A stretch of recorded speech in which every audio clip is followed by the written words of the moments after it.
Quand je suis allé avec mon ami Mikiko acheter des tasses à thé, l'artisan qui les fabriquait m'a dit que les tasses neuves étaient certes belles, mais qu'à la longue de nombreuses petites fissures se formaient à l'intérieur. Ces fissures, dessinant une délicate toile d'araignée, marquaient le passage du temps. C'était ça, a-t-il ajouté, la beauté d'un objet. Et je n'ai pas pu m'empêcher de penser au merveilleux éloge de l'ombre de Junichiro Tanizaki. Lu et relu dans ma jeunesse, aimé et adoré, ce texte que Tanizaki a écrit en 1933 est un voyage analytique dans le monde de la beauté, un éloge de l'obscurité, de l'ombre, de la pénombre, dans toutes ses variations. Je l'ai lu comme une initiation à ce monde fluctuant qui s'évaporait. Les maisons avec leurs shoji, les parois mobiles, qui dessinaient continuellement de nouveaux espaces et des pénombres, avec leurs futons qui disparaissaient la journée, avec leurs salles de bain séparées de la maison, lieu où palpitait la lumière du jardin à travers les parois en papier de riz. Fidèle à l'idée du beau de la tradition wabi-sabi, de dérivation zen, Tanizaki en louait les valeurs.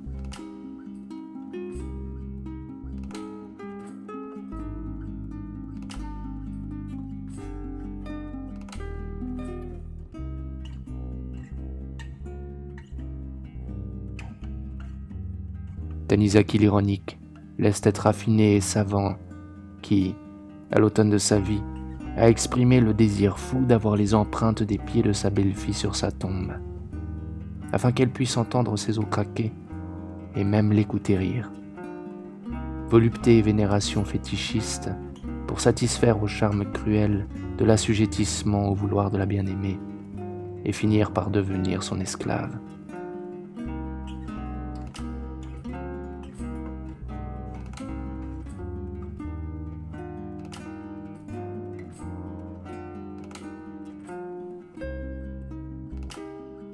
Tanizaki, l'ironique, le sensuel, le décadent, l'anticonformiste, n'a pas 25 ans quand il tombe dans les mailles de la censure.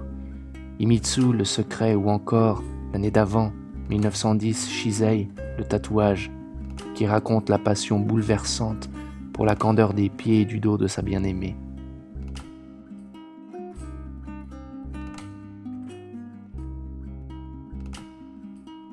Pendant des années, son travail, considéré comme une offense à la morale publique, allait être édité en utilisant les fuseji, une pratique qui substituait au mot incriminé un X ou un cercle, débridant l'imagination du lecteur bien plus sans doute que celle de l'auteur lui-même.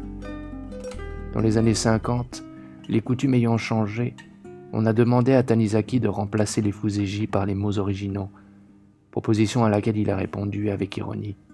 Bof. Je ne m'en souviens plus. Kafunagai, prestigieux représentant de l'antinaturalisme, fait l'éloge du charme mystérieux qui lui vient de la peur de la chair. La chair.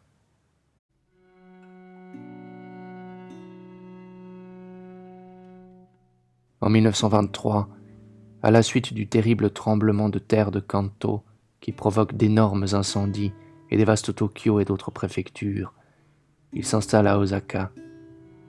Sa production sera influencée par l'atmosphère différente de cette ville.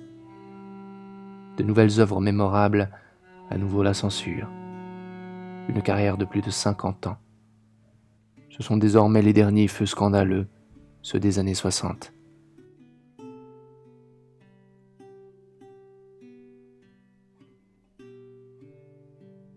« 1962, journal d'un vieux fou, récit en partie autobiographique, raconte l'attirance du vieux Tokuzuke pour sa belle-fille Satsuko, dont la beauté insidieuse et les coutumes libertines pour l'époque.